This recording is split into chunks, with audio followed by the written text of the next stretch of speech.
Tani, si që paralajmëruam, është momenti që ta zhvillojmë bisedën me Jan Palokajn, I cili aktualisht është në Kroaci, pjesë e skuadrës së Cibonës, dhe në këtë skuadër kanë pasur ecuri të mirë në ndeshjet e fundit, duke regjistruar 3 fitore rresht dhe aktualisht janë në vendin e 4 në Premier Ligën e Kroacisë, pra në Superligën e Kroacisë. A kemi Jan Palokajn? Jan Palokaj, welcome to Radio Dugagjini. Thank you. From Bashkimi to Cibona, how did that happen?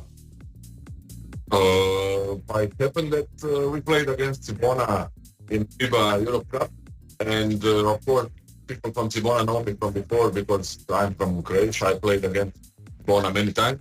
Pra Palokaj thotë që te Cibona përfundova si pasojë e ndeshjeve me Bashkimin, kur ballafaqoha me Cibonën, edhe Cibona më njehte prej më herët kur kam luajtur në Kroaci. And people from Cibona think that I can help them. I had an option in contract in Bashkimi to go to Cibona, and I think that was a good option for me, and I think. Dhe Cibona mendonte se unë mund të jem ndihmës për ta dhe kishim në kontratë me Bashkimin që në rast se vinte Cibona që t'i bashkohem Cibonës dhe kjo në fund edhe ndodhi. It's going very well for you in this part of the season with Cibona. In the last game you were brilliant. Në ndeshjen e fundit ishte briljant, pra Jan Palokaj ishte vendimtar në fitoren e Cibonës. Yes, it was a big game for us. With upper league team, top 2 teams in Croatia in the last 3-4 years, and we played good game. The whole game we were leading. They came back, and in the end we managed to win. I played good, especially the last quarter, for 3 points, and fighting the game. So it was really good game for team. Ishte një ndeshje shumë e rëndësishme, thot Palokaj, pasi luani me një skuadër cilësore të ABA Ligës, siç është skuadra e Splitit, dhe në fund, në çereket e fundit e përfundova ndeshjen me 20 pikë në total, edhe ishte një fitore shumë e rëndësishme për Cibonën. How did you find yourself at Cibona? Is it going well in total? Yes, it's going well. Players accepted me very good. There is a lot of young players, so I came with experience that helps the team a lot. And I really find myself good in Cibona. Really, nothing bad to say about it. Në Cibonë, thot më pritën bashkëtarët shumë mirë, dhe më pas atmosfera ka qenë shumë e mirë brenda, të gjithë e kanë ndihmuar në këtë rrugtim deri më tani. Can you pick up the phone because we cannot hear you very well, please? Sorry. Now it's perfect.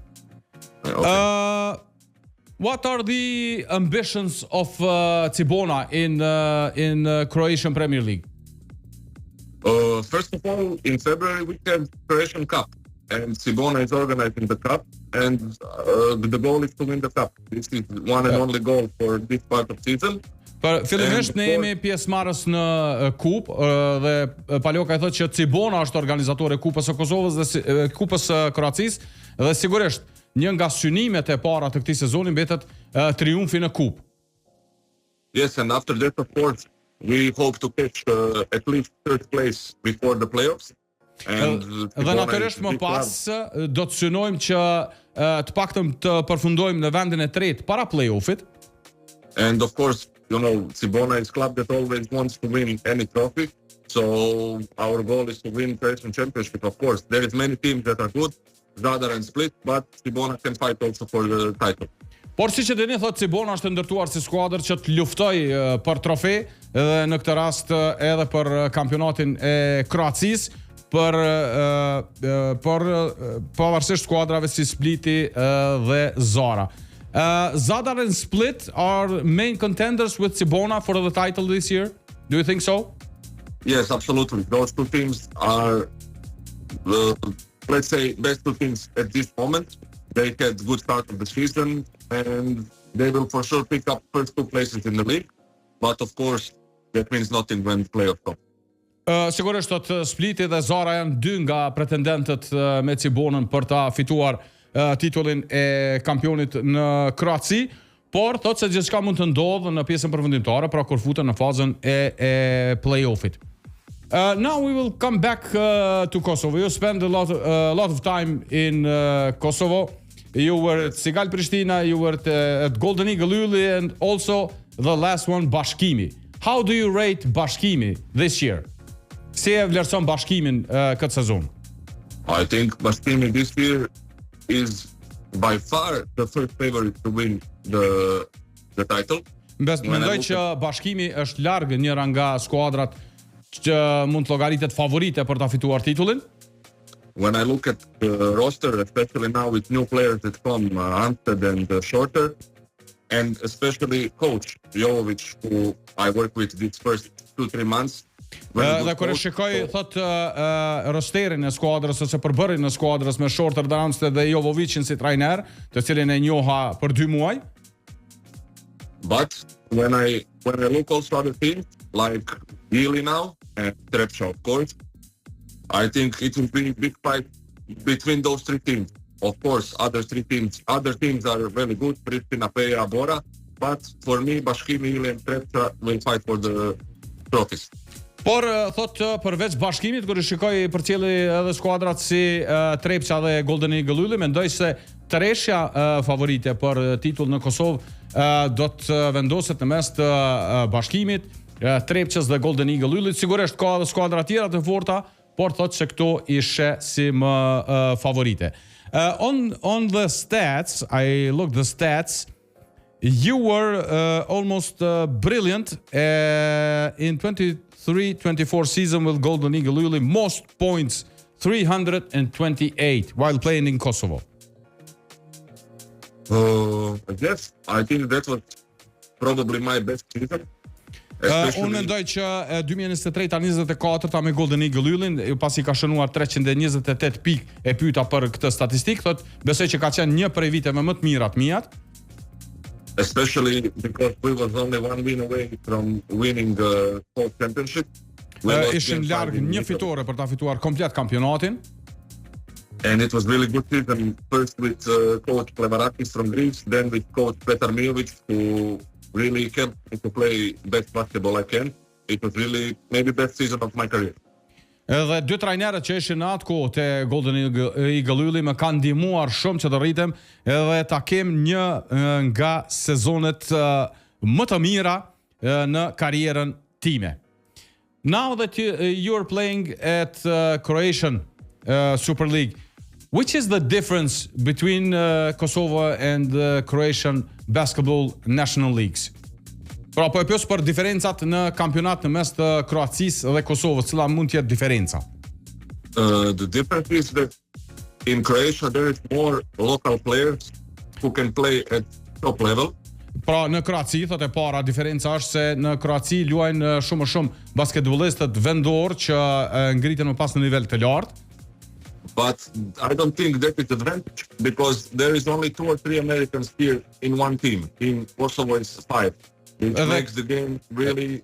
Dhe këtu thot maksimalisht mund të shohim 2-3 amerikan në ekip, ndërsa në Kosovë mund të kemi deri në 5. So if I have to say which league is better, it would be really hard for me.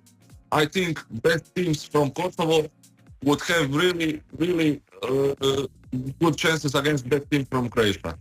Është e vështirë thot bëhet një dallim i madh në mes të Kroacisë dhe Kosovës, por thot se top ekipet nga Kosova do të mund të sfidonin top ekipet nga Kroacia. Now Cibona showed this with beating Bashkimi showed this with beating Cibona by 20 points in prison, you know. That was amazing. Edhe këtë e tregoj thot edhe Bashkimi kur u ballafaqua me Cibonën në Prizren duke mposhtur me 20 pikë diferencë. Has Kosovo National League helped you grow and become who you are right now? a e ka ndihmu Superliga e Kosovës dhe paraqitja në Kosovë të rritet si basketbollist dhe të arrit tani ku është këtu? 100%. 100%. I played with good players. I played against good players and good coaches was coaching me. Kam luajtur me basketbollistë të mirë, kundër basketbollistëve të mirë dhe me disa trajner shumë të mirë në Superligën e Kosovës. One big difference between Kosovo and Croatia is that in Kosovo a lot of people follow basketball and there is a lot of fans. So I feel wanting to play under pressure, and I think that made me better player for sure, to play under pressure in arena where the atmosphere is really tense. Një gjë, thotë, më ka bërë përshtypje në Kosovë që e duan basketbollin shumë dhe krijojnë me atmosferë me shumë presion, dhe në këtë rast besoj që më ka ndihmuar edhe mua që të luaj ndryshe në atmosferat me presion dhe atmosferat ku duhet japet më e mira në momentin kur e ke edhe mbështetjen nga ana e tifozëve. What do you miss mostly about Prizren? About Prizren, I miss my teammates and my coach and people from the club. There was really good atmosphere there. They was correct with me. They helped me. E pyeta se çka I mungon prej Prizrenit. Jam Palokajn dhe thotë që më mungojnë shumica e gjëra, më mungon ekipi, më mungojnë thotë bashkëtojtarët dhe trajneri dhe atmosfera po ashtu e krijuar atje. Dhe thotë që kanë qenë shumë korrekt me të gjatë asaj periudhe. And of course, I miss Kosovo as a country. It was nice for me. Good life, good food, good people. Also, I have some family there. So Kosova ka qenë vend shumë I mirë gjatë asaj periudhe për mua, njerëz të mirë, ushqimi I mirë dhe vendi I mirë po ashtu. Kam edhe të afërm atje në Kosovë. And yes, of course, I miss it. But to be honest, Croatia is the country where I was born, when I lived my whole childhood, and I feel here like I'm home. Kosova është vend ku jam rritur dhe kam kaluar edhe fëmijërinë dhe normalisht që edhe më mungon. And the last one, Jan, what about the Croatian national team? Have you got the chances there? When I was young, I played for all Croatian national teams, under 16, under 18 and under 20. Gjatë gjeneratave të reja pyeta për kombëtarën e Kroacisë sa mund të jenë gjasat për të paraqitur, tha që ka luajtur te grupmoshat e reja 16, 17 dhe 19. And I played some friendly tournaments for Croatia, let's say B selection, second national senior team. Dhe kam luajtur disa ndeshje miqësore me kombëtarën e Kroacisë me seleksionin e dytë. But when I came to Kosovo and when I took the passport of Kosovo, Por kur e mora pasaportën e Kosovës, I said that I have only one wish now, and that is to play for the Kosovo national team. Edhe kam thënë që tani kam vetëm një opsion që të luaj për kombëtarën e Kosovës. I contacted Croatian Basketball Federation and explained them that I want to play for Kosovo. They said it was okay with them, they wished me luck. E kam kontaktuar me njerë Kroacin dhe I kam treguar që qëllimet e mia janë që ta përfaqësoj Kosovën dhe më kanë dëshiruar fat. And from that moment, we are waiting. Kosovo Federation is waiting for FIBA to let me play as Kosovo player, not like American player, let's say. Edhe tani është faza ku është në pritje për të marrë lejen nga FIBA për t'i dhënë dritën jeshile që të paraqitet për Kosovën. Jan, it was pleasure having you at Radio Dugagjini. Thank you very much. Talking to you. We wish you all the best at Cibona. Hopefully you will be the champion there. Faleminderit. Faleminderit shumë. Hajde, natën e mirë. Natën e mirë.